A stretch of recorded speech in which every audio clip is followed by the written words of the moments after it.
नमस्कार विद्यार्थियों, आ जाइए एक बार फिर से स्वागत है आपका मैथ्स विद एल के तिवारी क्लासेस में।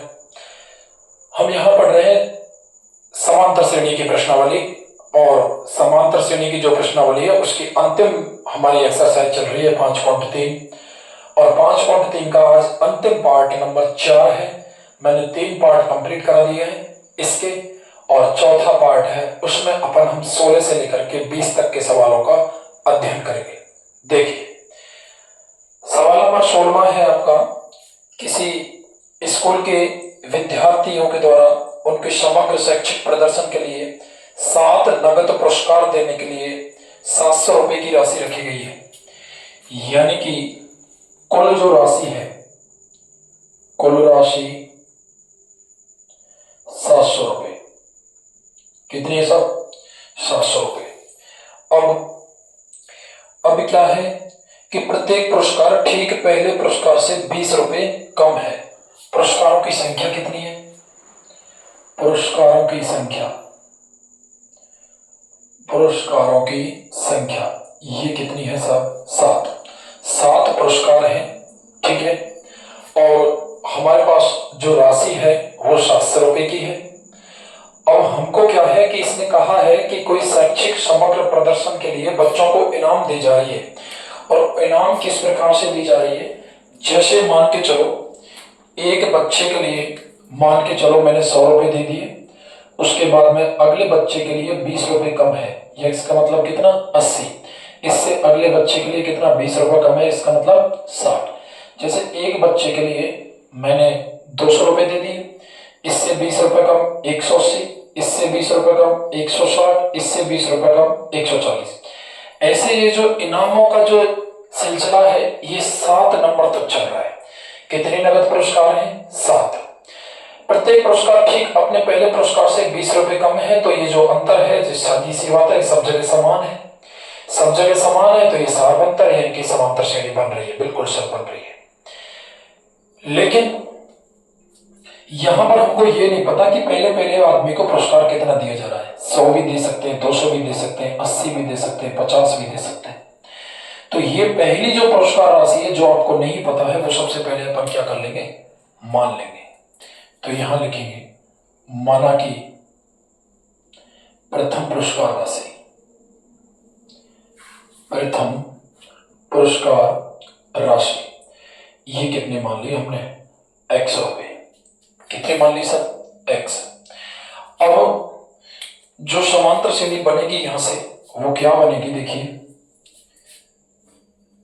एपी यदि मैं बनाऊं यहां से तो पहला पुरस्कार कितना है? x। दूसरा ठीक 20 कम x प्लस 20, इससे और 20 कम x plus 40 dot dot dot. Total राशि ये 700 है। इसका प्रथम पद कितना हो गया साहब? प्रथम पद हो गया आपका x। कितना हो गया सर? x। सार्वंतर कितना है सर? d की वैल्यू द्वितीय पद माइनस प्रथम पद, द्वितीय पद x माइनस 20 और प्रथम पद x माइनस के, ये कटेगा तो ये आ जाएगा सब माइनस के 20। अब टोटल जो राशि है वो 7 से दी हुई है, यानी कि कुल मान है, कुल अपन समांतर श्रेणी के पदों का योगफल को दर्शाते हैं SN से, तो योगफल ही तो है ही, कुल राशि है। तो यहां अपन SN की जगह मान रखेंगे n/2 2a plus n-1 into D बराबर के कितने हो जाएंगे? 700 हो जाएंगे। देखिए n की वैल्यू कितनी है हमारे पास? 7 है। 7/2 2 इंटू प्रथम पद a की वैल्यू x प्लस n का मान कितना है साहब? 7 माइनस 1 और d की वैल्यू 7 माइनस के 20 बराबर कितना? 700। यहां देखो 7 से ये कट जाएगा कितनी बार? 100 बार, ठीक है। 2 का इसमें क्या हो जाएगा? गुणा, या फिर 2 का इसमें यहां भाग दे दो आप डायरेक्टली। देखो ये हो जाएगा 1/2 2 इंटू एक्स 2x प्लस 7 में से 1 गई तो 6 और 6 इंटू माइनस के 20, तो ये हो जाएगा माइनस के 120 बराबर कितना? 100।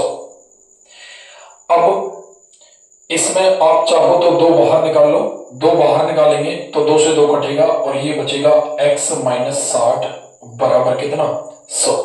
इसका अपन क्या कर देंगे पक्षांतरण, तो x बराबर आ जाएगा 100 और ये माइनस के साथ उधर जाएगा तो प्लस का, तो x की वैल्यू आ गई 160। कितनी आ गई सब 160। तो प्रथम पुरस्कार राशि कितनी है 160, दूसरी 160 में से 20 घटाएंगे, तीसरी फिर 40 घटाएंगे, ये इसके 7 पुरस्कार हुए। तो प्रत्येक पुरस्कार का मान ज्ञात करना था। तो पहला पुरस्कार कितना आ गया 160, अब 20 घटा के लिख देना, ठीक है। पहला 160 फिर 20 घटाएंगे तो 160 में से 20 140, फिर 40 फिर 60 फिर 80 और फिर 100, ऐसे 7 तक घटाएंगे। कितने तक 7 वैल्यू तक।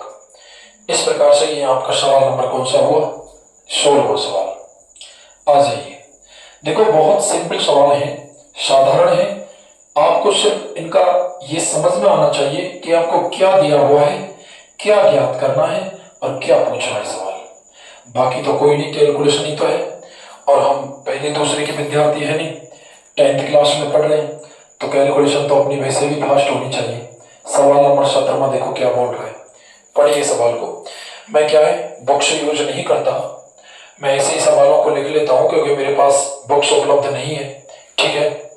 तो क्या है कि सवालों को लिख लेता हूँ किसी किताब में से या फिर नेट पर सर्च करके पढ़ना रख रखा है मैंने। तो आप, मैं इन सवालों को यहाँ नहीं लिखवाता, आप बुक्स लेकर साथ बैठा करो। जब भी मेरी क्लास देखो तो किताब ले लिया करो गणित की, मैं सवाल जैसे ही बोलूँ तो आप उनको समझा करो। या फिर एक बात और ध्यान दो, यूट्यूब में आप जैसे ही क्लास चला रहे हो तो आपके कोने पर एक चिन्ह आ रहा है जिसमें डबल सी लिख रहा हुआ है, CC, तो उसको दबा लिया करो। तो उसमें मैं जैसे ही प्रश्न बोलता हूँ ना वो लिखा हुआ आएगा, वहां पर मेरी जो प्रत्येक भाषा है वो लिखी हुई आएगी, ठीक है। यूट्यूब की काफी अच्छी सुविधा है, हम सदुपयोग करना नहीं जानते। एक स्कूल के विद्यार्थियों ने वायु प्रदूषण कम करने के लिए स्कूल के अंदर और बाहर पेड़ लगाने के बारे में सोचा। प्रत्येक कक्षा का प्रत्येक अनुभाग अपनी कक्षा की संख्या के बराबर पेड़ लगाएगा और प्रत्येक कक्षा के 3 भाग हैं। यह प्रक्रम कक्षा 12 तक चलेगा। कब तक 12 तक। तो टोटल जो पेड़ों की संख्या है वो कितनी है, तो सुनो मेरी बात। मैं आपसे बात कर रहा हूं कि कक्षा 1 से और 11 तक की बात कर रहा है। कक्षा 1 से लेके और 11 नहीं 12। अब 1 से और 12 तक की बात कर रहा है तो ध्यान दीजिए, यहां ये 12 क्लास है। कितनी क्लास है 12। अब 12 क्लासों में जैसे मान के चलो कोई पहली का विद्यार्थी, कोई दूसरी का, कोई तीसरी का, कोई चौथी का, ऐसे ये 12वीं तक के विद्यार्थी हैं। प्रत्येक कक्षा के 3 अनुभाग हैं। अनुभाग का मतलब समझ लो आप सेक्शन, फर्स्ट सेकंड और थर्ड। वो यहाँ पर फर्स्ट सेकंड थर्ड, वो यहाँ पर फर्स्ट सेकंड थर्ड, ऐसे प्रत्येक में है। ये कह रहा है कि प्रत्येक कक्षा का जो अनुभाग है वो अपनी कक्षा की संख्या के बराबर पेड़ लगाएगा। यानी ये लगाएंगे 1-1 पेड़, ये लगाएंगे 2-2 पेड़, ये लगाएंगे 3-3 पेड़। तीसरी कक्षा का विद्यार्थी 3 पेड़ लगाएगा, 3 अनुभाग है तो 3x3। दूसरी कक्षा का विद्यार्थी 2 पेड़ लगाएगा तो 3 अनुभाग है तो 2x3। एक कक्षा का 1 लगाएगा लेकिन अनुभाग सब में 3 है तो वही गुणा का 3 करते जाएंगे। आप कक्षा की संख्या में तीसरे 3 अनुभागों का गुणा करते जाएंगे, टोटल संख्या आ जाएगी। तो यहां पर अपन लिखेंगे फर्स्ट कक्षा के विद्यार्थी द्वारा लगाए गए पेड़, तो ये हो जाएगा सर 1x3 बराबर 3। सेकंड कक्षा के विद्यार्थियों द्वारा लगाए गए पेड़, ये हो जाएगा सर सेकंड के 2 लगाएंगे, भाई दूसरी कक्षा के 2 लगाएंगे लेकिन 3 अनुभाग है तो ये कितने हो गए 6। तीसरी कक्षा के जो विद्यार्थी हैं वो आप जो पेड़ लगाएंगे वो लगाएंगे 3x3 बराबर 9। उसी प्रकार से जो विद्यार्थी हैं वो कौन सी कक्षा के 12वीं कक्षा के, कौन सी के 12वीं कक्षा के, तो कितने लगाएंगे 12×3=36। तो ये एक एपी बनेगी। क्या बनेगी एपी। देखिए समांतर श्रेणी क्या बनेगी, पहली कक्षा के 3 फिर 6 फिर 9 और ऐसे डॉट डॉट 12×3=36। ये टोटल पेड़ लगेंगे। अंतिम जो कक्षा है 12वीं के, तो 12 12 12 तीनों अनुभाग के टोटल पेड़ों की संख्या कितनी हो जाएगी? 36। इसने कुल पेड़ों की संख्या पूछी है, तो इनको अपन कुल ज्ञात करने के लिए समांतर श्रेणी के पदों का योगफल का सूत्र आना चाहिए, जो कि हम कंप्लीट यूज कर रहे हैं लगातार। तो इसका प्रथम पद क्या है? प्रथम पद a बराबर हो गया 3, n बराबर कितनी कक्षा है? 12 टोटल, और an का मान इसमें 36 है, इसलिए d का मान निकालने की जरूरत है ही नहीं। तो कुल पेड़ों की संख्या, तो कुल पेड़ों की संख्या SN बराबर छोटा सूत्र लगा दो n/2 a प्लस an। तो s n की जगह कितना? 12, तो 12/2, प्रथम पद a 3 और अंतिम पद हो जाएगा साहब कितना? 36। 2 से कितनी बार? 6 बार। अब 36 और 3 ये हो जाएगा साहब 39। कितना? 39। तो 6 नाम 54, 6 तिया 18, 18 और 5 23। कितने हो जाएंगे? कुल पेड़ क्या लिखेंगे यहाँ पर? कुल पेड़ हो जाएंगे साहब 234, जो कि कक्षा 1 से 12वीं तक के लगाए गए विद्यार्थियों की द्वारा लगाए गए पेड़ों की संख्या है। ठीक है, ये हो गया आपका सवाल नंबर 17। कौन सा सवाल हो गया साहब? 17। 18वां सवाल देखो। केंद्र ए से प्रारंभ करते हुए बारी बारी से केंद्रों को मिलाते हुए त्रिज्याओं 0.5, 1, 1.5, 2 सेंटीमीटर डॉट डॉट डॉट उत्तरोत्तर अर्धवृत्तों को खींचकर एक सर्कल बनाया गया है। इस प्रकार से 13 क्रमागत अर्धवृत्तों से बने सर्कल की कुल लंबाई क्या है? वही कुल की बात पूछिए। देखो मैं डायग्राम बना रहा हूं यहाँ पर, ये क्या कह रहा है? इस प्रकार का एक डायग्राम है। ठीक है, यहां कोई इसका केंद्र है ए, और इस प्रकार से ये अर्धवृत्त बना रहा है। देखो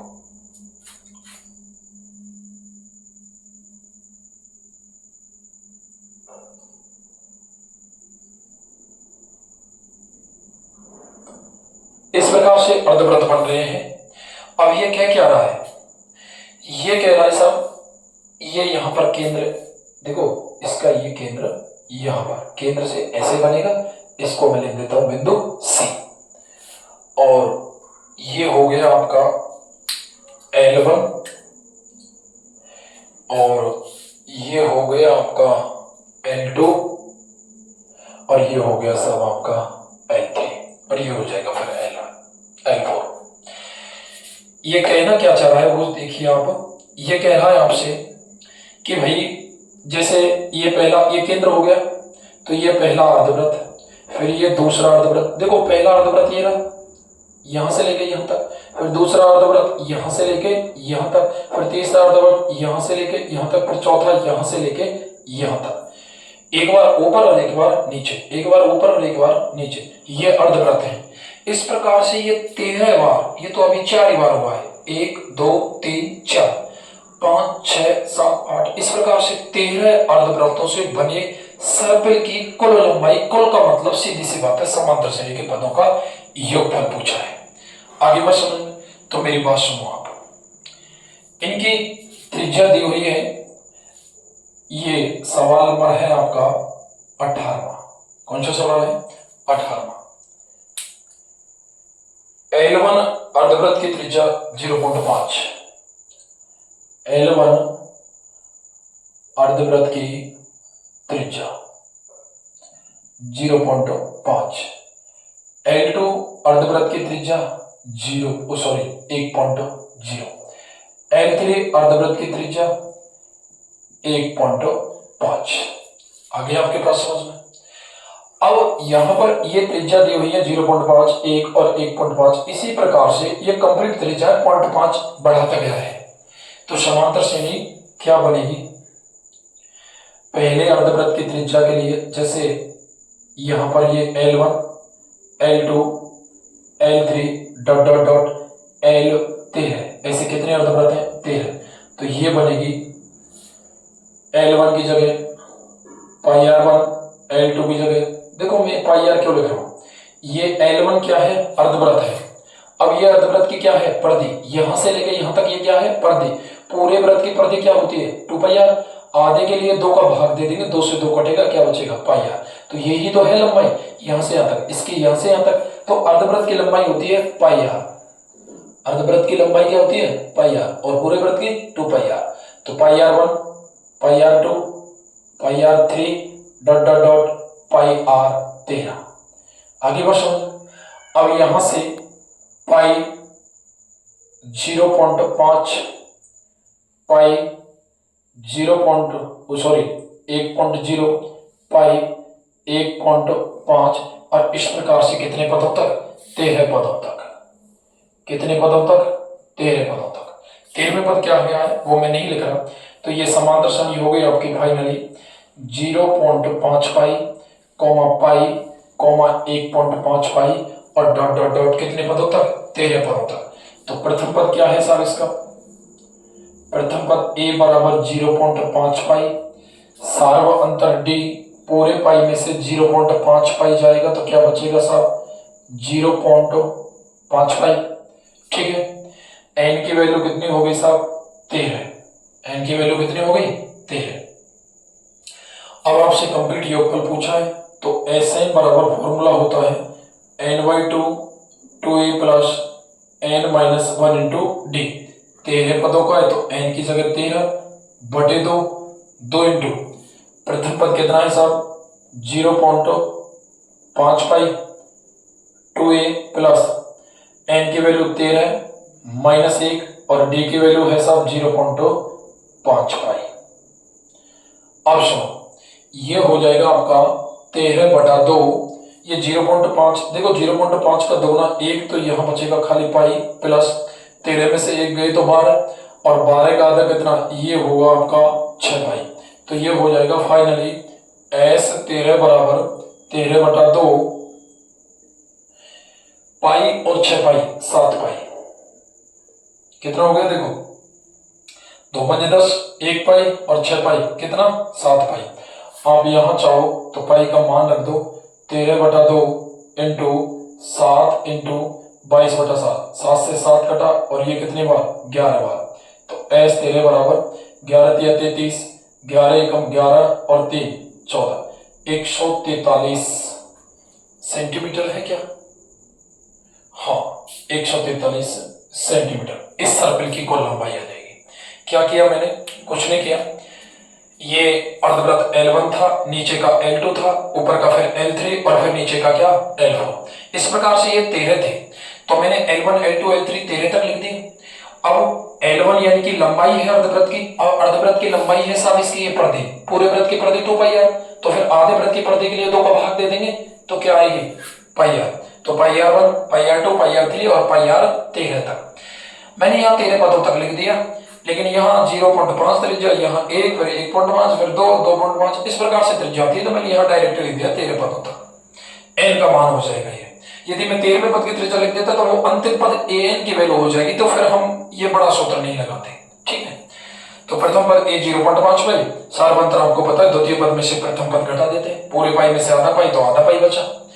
यह मान रखा, n की जगह 13, a की जगह 0.5, 13 में से 1 गया तो 12 और 12 इंटू 0.5 6, तो 6 पाई और 1 पाई 7 पाई। पाई की वैल्यू रख दी यहाँ कितनी, 22/7, 7 से 7 कटा, 2 से 22 11, 11 इंटू 13 किया तो कितना आ गया, 143 सेंटीमीटर। ये हुआ हमारा सवाल नंबर कौन सा, 18वां। अब आ जाइए, अब आपसे बात करेंगे हम सवाल नंबर 19 में की। कौन से सवाल की बात करेंगे सब, 19वें सवाल की। क्या है 19वां सवाल, पढ़िए।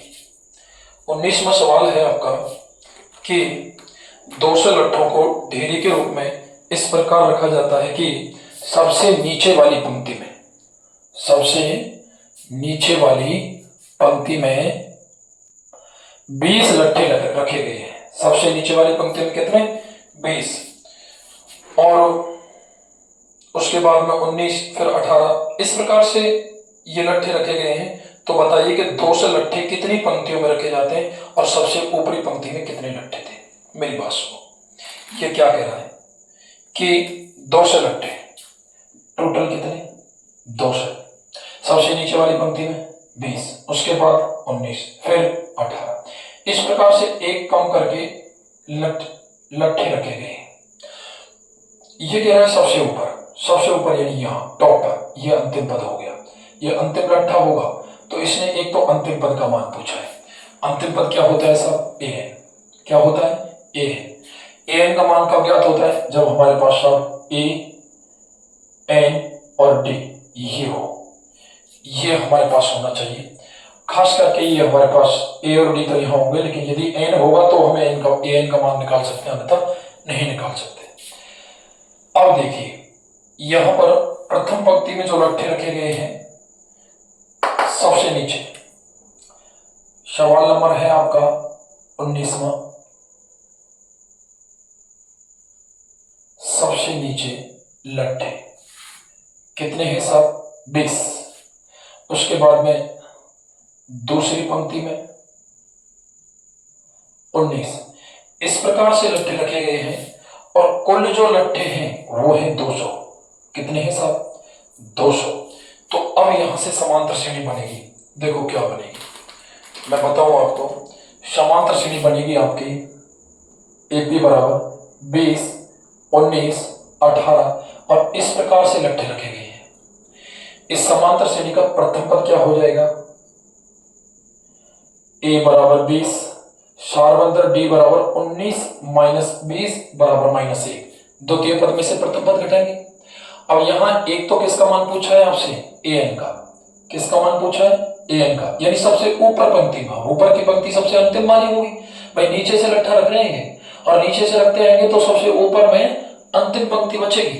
तो अंतिम पद का मान पूछा है किसका? ए एन का। अब कुल लट्ठे यानी मान किसका? एस एन का, वो कितना है? 200। एस एन बराबर क्या होता है साहब? n/2 2a plus n minus 1 into D, और ये वैल्यू दे रखी है आपको 200। कितनी दी हुई है? 200। तो 200 दी हुई है तो फिर इसका मान रखो n/2 2 इंटू प्रथम पद की वैल्यू 20, n का मान आपको ज्ञात करना है, d का मान -1 बराबर के कितना साहब? 200। आप यहां n/2 को गुणा कर दो तो देखो, वैसे तो एक बार आप भीतर के कोष्टक का और कर दो, 20 दूनी 40 प्लस ये -1 इंटू प्लस n, तो -n minus into minus plus 1 बराबर कितना? 200। अब ये 40 और 1 कितना हो जाएगा? 41। अब में देखो इस 2 का तो इधर गुणा कर दो, 2 का तो यहाँ गुणा हो जाएगा भाई, नीचे ये बटे में 2 है तो 2 का इधर गुणा होगा। n का ऊपर कर दो, 40 और 1 41, तो 41 इंटू n बराबर 41n minus n into n square बराबर 200 इंटू 2 करेंगे तो कितना आ जाएगा? 400। ये हो जाएगा माइनस के n स्क्वायर, इसका अपन क्या कर देंगे? पक्षांतरण, माइनस n स्क्वायर प्लस के 41n माइनस के 400 बराबर 0। अपन अगर माइनस का भाग देंगे तो n square minus 41n plus के 400 बराबर के 0। बताओ कोई दिक्कत है क्या? यहां तक कोई समस्या नहीं है आपको। अब यहां से आगे समस्या आएगी। समस्या कब आएगी? यदि आपको यह ही नहीं पता कि अब यहां पर हम n का मान कैसे निकालेंगे। देखिए अब यहां n का मान कैसे निकलेगा? n का मान आपको पता है ये त्रिपदी गुणनखंड होंगे। क्या होंगे साहब? त्रिपदी गुणनखंड। ये n स्क्वायर माइनस 41n और प्लस के 400 बराबर 0। यहां से आपने माइनस कॉमन लिया तो ये पद बना था। अब आपको अचर पद के गुणनखंड करने हैं। अचर पद के क्या करने हैं साहब? गुणनखंड। कैसे करने हैं अचर पद के गुणनखंड? 4 से कैसे गुणनखंड करो कि जोड़ने पर तो 400 आ जाए, और गुणनखंडों में जोड़ने पर तो 400 आएगा, सॉरी गुणा करने पर 400 आएगा, लेकिन जोड़ने पर माइनस के 41। तो कीजिए साहब, 2 का भाग दीजिए 200 बार, फिर दीजिए 100 बार, फिर दीजिए 50 बार, फिर दीजिए 25 बार, अब 5 का जाएगा 5 बार, और फिर अब इनको जोड़ने पर 41 कर दो आप। देखो 5 5 का जोड़ा बनाओ, समान संख्या, हमको 2 संख्या चाहिए तो समान संख्या 5 5 25 और ये 2 चौका 8, 2 दूनी 4 दूनी 8 दूनी 16, सॉरी कितना होगा? 16। अब 25 और 16 देख लो आप, जोड़ने पर 41 आ रहा है, और जोड़ने पर संख्या माइनस के 41 आ रहा है, तो दोनों संख्या किसकी होंगी? माइनस की। गुणा पे तो अपने आप आएगा ये। तो एक तो पहला पद और एक लास्ट का पद, इन दोनों में अपन कोई चेंज नहीं करते, बोलो चेंज करते हैं क्या? नहीं करते साहब। तो फिर चेंज किस में करेंगे? तो बीच के पद में। बीच में दो संख्या है, एक तो 25 है और एक कितना है साहब? 16 है। दो दो पद की जोड़ा बनाएंगे तो यहां से तो n कॉमन आ गया, तो एक तो n बचा और यहां बचा माइनस के 25। यहां माइनस 16 कॉमन लिया तो यहां तो n बचा, माइनस प्लस माइनस और यहां का बचा 25 बराबर 0। n माइनस 25 कॉमन लिया तो यहां n बचा और यहां 16 बराबर 0। तो n माइनस 25 बराबर 0 और n माइनस 16 बराबर 0। n की वैल्यू यहाँ 25 और यहाँ n की वैल्यू 16। तो n के दो मान आ गए, एक तो 16 और एक 25। ये दोनों मानों से कोई सा एक मान संभव होगा, अपन अंदाज लगाएंगे। देखो जब सवाल करेंगे यहाँ पर तो n के दो मान है, एक तो 16 और एक 25 आ गया। इसने पूछा था इसका प्रथम पद, सॉरी अंतिम पद। ऊपरी ऊपरी जो पंक्ति थी उसमें कितने लट्ठे आएंगे तो वो पूछा था, और वो था अंतिम पद an। मैंने बता दिया सवाल की शुरुआत की तब। अब an क्या होता है? an होता है साहब a plus n minus 1 into D. ये होता है जब n बराबर कितना हो? 16 हो। तो an a 16 बराबर प्रथम पद a 20 प्लस n की जगह 16 माइनस 1 और d का मान माइनस के 1। आगे आपके पास समझ में? तो 20 16 में से 1 गई तो 15 और 15 इंटू माइनस 1 माइनस 15, यानी कि ये आएगा 5। और जब n बराबर 25 हो, n बराबर क्या हो? 25, तो a 25 बराबर प्रथम पद a की जगह 20, n की जगह कितना? 25 माइनस 1 और d की जगह माइनस 1। तो 20 25 में से 24 माइनस के 24, तो लट्ठों की संख्या माइनस के 4 तो हो ही नहीं सकती भाई। कम से कम एक या दो कुछ लट्ठे तो रखे होने चाहिए, माइनस 4 क्या है? ये तो संख्या असंभव है। तो ये क्या हो जाएगा? निरस्त। तो फिर सही मान क्या है? n का मान 16 और an का मान 5। ये इसका हो जाएगा आपका आंसर कंप्लीट। ठीक है साथियों, अब देखिए अंतिम सवाल, सवाल नंबर 20वां क्या कह रहा है? 20वां सवाल कह रहा है आपका, ये यदि आपके समझ में जैसे एक बार में नहीं आ रही तो आप वीडियो को रिवर्स के वापस पीछे कर सकते हो। आपके पास काफी सुविधाएं हैं इंटरनेट की दुनिया में, तो आपको कोई समस्या होनी नहीं चाहिए। अब साहब एक आलू दौड़ करवा रहा है। क्या करवा रहा है? आलू दौड़। और आलू दौड़ में प्रारंभिक स्थान पर एक बाल्टी रखी जाती है जो पहले आलू से 5 मीटर की दूरी पर है। देखिए ये है आपका सवाल नंबर 20वां। कौन सा? 20वां। एक बाल्टी है साहब,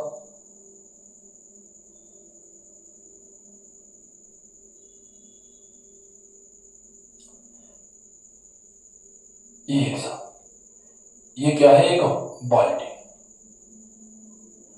अब ये क्या है कि एक आलू दौड़ है, तो प्रथम जो आलू है उससे इसकी दूरी है 5 मीटर।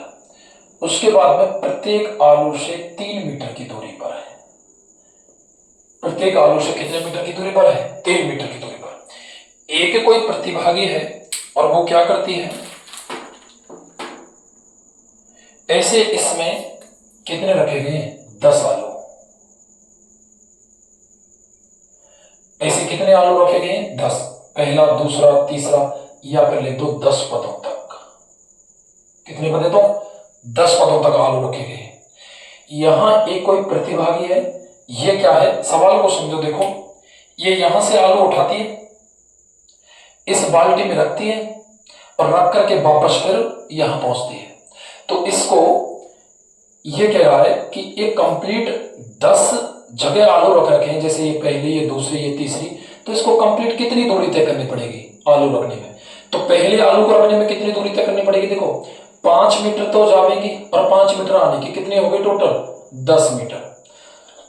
फिर दूसरे आलू के लिए दूसरा आलू यहां से उठाएगी तो 3 मीटर, तो ये 5 मीटर, ये कितना चलेगी? 8, और 8 तो जाने की और 8 आने की, तो कितना? 16 मीटर। फिर 3 मीटर और बढ़ जाएगा, तो 5 और 3 8 और 3 11, तो 11 जाने की और 11 आने की, तो कितना हो जाएगा? 22 मीटर। तो पहले आलू को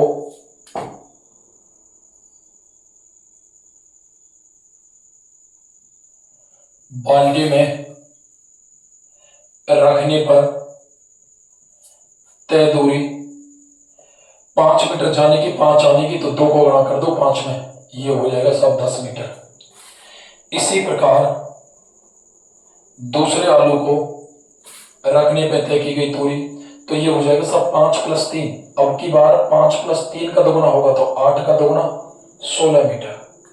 फिर तीसरी बार तीसरे आलू को रखने में तय की गई दूरी, तो दोगुना होगा आपकी किसकी बार 5 + 3 + 3, 5 + 3 + 3। दोगुना क्यों कर रहा हूं, एक बार जाने का और एक बार आने का। 5 और 3 8 और 3 11, तो कितना 22 मीटर। ये फिक्स है। इनमें डिफरेंस आगे कितने मीटर का रहा है, 3 मीटर का। तो ये समांतर श्रेणी बनाएगी, बोलो बनाएगी नहीं बनाएगी। तो एपी हो जाएगी साहब आपकी 10 16 22 और कितने पदों तक, 10 पदों तक। अब ये क्या कह रहा है, ये कह रहा है कि इस आलू दौड़ में इस प्रतिभागी को कंप्लीट जब ये 10 आलू इसमें पटक देगा इस बाल्टी में, तो यहां से यहां तक 10 आलू रखने के लिए इसको टोटल कितनी दूरी तय करनी पड़ेगी। और टोटल के लिए अब हम किसका मान ज्ञात करते हैं, एसएन का। एसएन का मान ज्ञात करने के लिए पहले तो प्रथम पद लिख लो। प्रथम पद ए बराबर 10 और डी का मान 16 में से 10 घटाओ, कितने आएंगे साहब 6 आएंगे। द्वितीय पद में से प्रथम पद, तो एसएन का मान n/2 2a plus n-1 into D. S N का मान कितना है 10 आलू है, तो 10/2 2 इंटू प्रथम पद ए की वैल्यू 10 प्लस एन की जगह भी 10 और डी का मान 6। देखो 10 आलू थे, 10 पदों तक की बात कर रहा है, इसलिए एन का मान मैंने 10 ले लिया। 2 से कितनी बार कटेगा 5 बार। और दुर्भाग्य से इसमें प्रथम पद भी 10 है, तो कंफ्यूजन मत हो जाना कि मैंने ये 10 कहीं प्रथम पद लिया हो, नहीं, ये 10 आलू की बात कर रहा था। 10 पदों तक की जो बात है वो मैंने यहां पर एन का मान लिया है। तो 10 दूरी 20 प्लस 10 में से गए 9, 9 6 की 54, तो ये हो जाएगा सर 5 54 और 20, ये हो जाएगा 74। कितना हो जाएगा 74, 5 चौका 20, 5 7 35 36 37, तो कितने मीटर की दूरी होगी 370 मीटर की दूरी तय करनी पड़ेगी इसको कंप्लीट। कितने आलू रखने के लिए 10 आलू रखने के लिए। प्रथम आलू की 5 मीटर की, उसके बाद में प्रत्येक आलू की दूरी कितनी थी 3 मीटर। आई होप कि आपके समझ में सारी चीजें आई होंगी, अगर आपने ध्यान से समझा है तो। यदि एक बार में समझ में नहीं आ रही तो आप स्किप करके वीडियो को दोबारा से देख सकते हो, बैक करके, ठीक है। और शुरू से वीडियो को देखा करो, लाइक करो, वीडियो को शेयर करो और चैनल को अधिक से अधिक सब्सक्राइब करो। धन्यवाद साथियों, जय हिंद जय भारत।